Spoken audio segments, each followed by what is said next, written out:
নুরা পাগলা, সে অনেকগুলো শিরিকি কাজ কারবার করেছে। তার মানে নবীজির জামানায় বিদায়ের পর নবীর লাশ চুরি করতে তিনজন ইহুদি গেছিল, দাড়িওয়ালা, টুপিওয়ালা, পাগড়িওয়ালা। ওই তিনজন ইহুদিকে পুড়িয়ে দেওয়া হয়েছিল।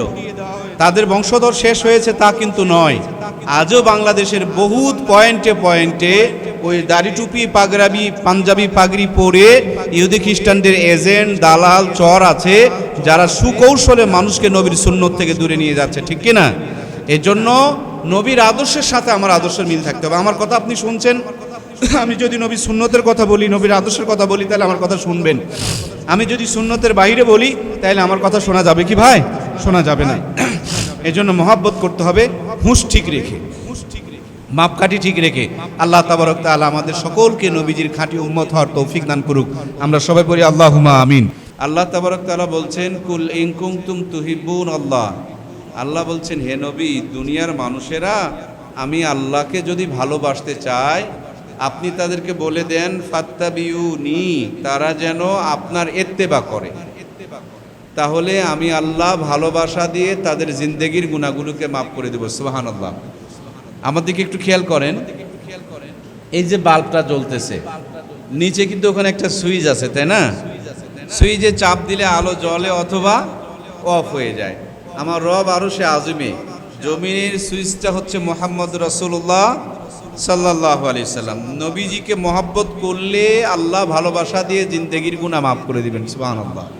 তাইলে নবীজিকে মহব্বত করতে হবে, এটা আল্লাহ তাআলার হুকুম। আমরা নবীজিকে সবাই মহব্বত করব, কিন্তু নবীজিকে মহব্বত করব কি বিরিয়ানি রান্না করে নিয়ে, মোরগ নিয়ে, না দুর্গাদা বাজার থেকে কলার ঘাউর নিয়ে, কি দিয়ে কেমনে মহব্বত করব? নবীজি চলে গিয়েছেন, যাওয়ার আগে বলে গিয়েছেন, মান আহাব্বা সুন্নতি ফাকাদ আহাব্বানি ওয়া মান আহাব্বানি কানা মাই ফিল জান্নাহ। যেই ব্যক্তি আমার সুন্নতকে মহব্বত করলো, সে যেন আমাকে মহব্বত করলো, আর যে আমাকে মহব্বত করলো, আল্লাহর হাবিব বলছেন, কানা মাই ফিল জান্নাহ, আমার সঙ্গে সে জান্নাতে প্রবেশ করবে। সুবহানাল্লাহ হয়নি? জোরে বলি সুবহানাল্লাহ।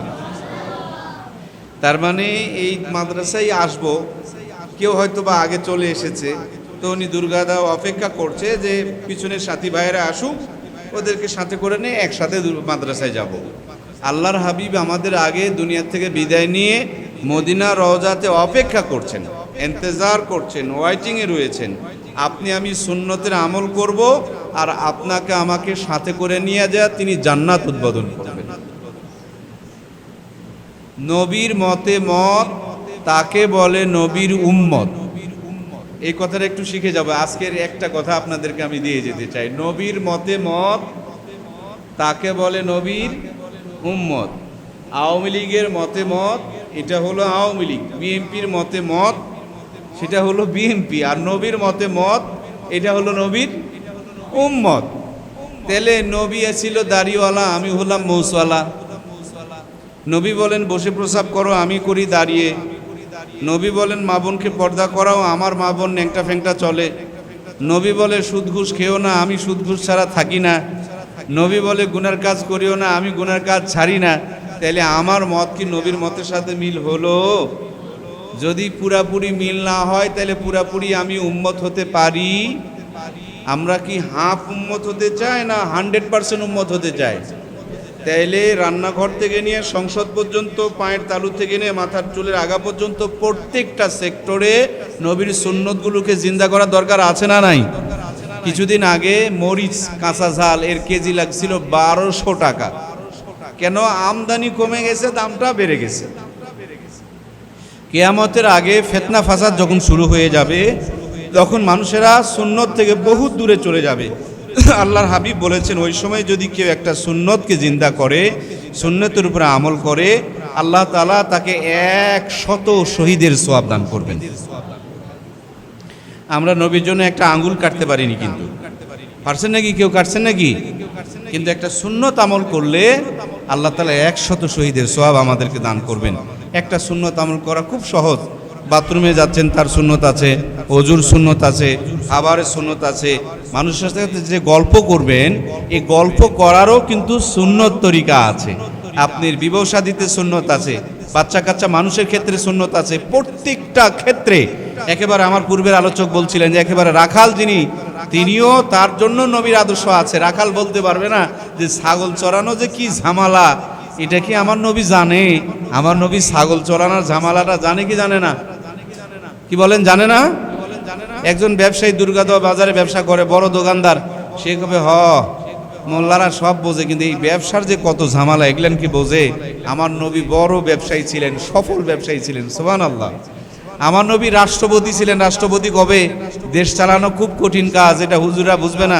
এই জন্য পৃথিবীর সবচেয়ে সেরা রাষ্ট্রপতি ছিলেন মুহাম্মদুর রাসূলুল্লাহ সাল্লাল্লাহু আলাইহি ওয়াসাল্লাম। নবীজি জন্ম হওয়ার পর খুশির খবরটা একজন মেয়ে মানুষ নিয়ে এসে নবীজির চাচার কাছে দিছে যে তোমার ভাতিজা জন্মগ্রহণ করছে। খুশি হয়ে আঙ্গুলের ইশারা করে বলছে, আমি তোমাকে আজাদ করে দিলাম, তুমি আমার কাছে আমার ভাতিজার জন্মের খবর দিয়েছো, এজন্য তোমাকে আমি আজাদ করে দিলাম। সুবহানাল্লাহ। কিন্তু আদর্শ মানার ব্যাপারে, কালেমা পড়ার ব্যাপারে তার একটু দ্বিমত ছিল। এজন্য এত খুশি হওয়ার পরও সে বেচারিকে জাহান্নামের মধ্যে যেতে হবে। জাহান্নামে তার পায়ের নিচে জাহান্নামের খরম পরিয়ে দেওয়া হবে, যার তাপে মাথার মগজগুলো টকবক করে ফুটবে। যে আঙ্গুলের ইশারা দিয়ে তিনি নবীজির জন্মের কথা শুনে আজাদ করে দিয়েছিলেন বাদীকে, এই আঙ্গুলটা মুখে দিয়ে চুষলে আল্লাহ তাআলা এখান থেকে জান্নাতি মধু তার জবানের মধ্যে, তার জিহ্বার মধ্যে দান করবে। সুতরাং নবীর জন্ম নিয়ে খুশি হওয়া, জিলাপি খাওয়া, এগুলো করলেই খালি চলবে না ভাই। উনিও তো খুশি হয়েছিলেন, কিন্তু নবীর আদর্শকে মানছিলেন। তাহলে আমিও যদি খুশি হই আর জিলাপি খাই আর নবীর আদর্শ যদি মানি না মানি, তাহলে আমার অবস্থাটা কি তার মতন হলো না?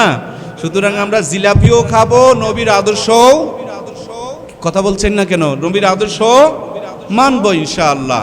আমাদের মাঝে বাংলাদেশে বহুত জিলাপি খোর আছে, জিলাপি খেতে রাজি আছে, কিন্তু নবীর আদর্শ মানতে রাজি আর নাই। নামাজ পড়ে না, কবরে দিয়ে সিজদা খায়, পাক পবিত্রতা মানে না, ভণ্ডামি করে বেড়ায়, মানে গাঁজা খেয়ে বেড়ায়। এরকম ভণ্ড আছে না নাই? তারা নিজেদের নাম দিছে আশেকে রাসূল, তারা নিজেদের নাম দিছে সুন্নি, আসলে সুন্নতের ধারে কাছে নাই, অথচ সুন্নি নাম দিছে। আল্লাহ তাআলা আমাদের ওই ভাইগুলোকে হেদায়েত দান করুক, আমরা বলি আমিন। আমরা জানি মদিনাতে একজন নবীর পিছনে নামাজ পড়তো, রোজা করতো, হজ করতো, যাকাত দিত। নাম আব্দুল্লাহ ইবনে উবাই ইবনে সুলুল। শুনেননি বাবা? দাড়ি, টুপি, পাঞ্জাবি, জুব্বা, পাগড়ি, তাহাজ্জুদ, নফল সব ছিল, কিন্তু রাষ্ট্রীয় পর্যায়ে মুহাম্মদুর রাসূলুল্লাহকে তিনি মেনে নিতে, এই জন্য সে মুনাফিকের লিডার। আজকেও বাংলাদেশে আমাদের মাঝে বহুত মানুষ আছে, নামাজ পড়বে, রোজা করবে, হজ করবে, কিন্তু ইসলামের পক্ষে সাপোর্ট দিতে তার সমস্যা। আমার কথা কি বুঝতে পারছেন? একজন মুসলমান ইসলামের পক্ষে বাদ দিয়ে ইসলামের বিপক্ষে সাপোর্ট দেয় কেমনে?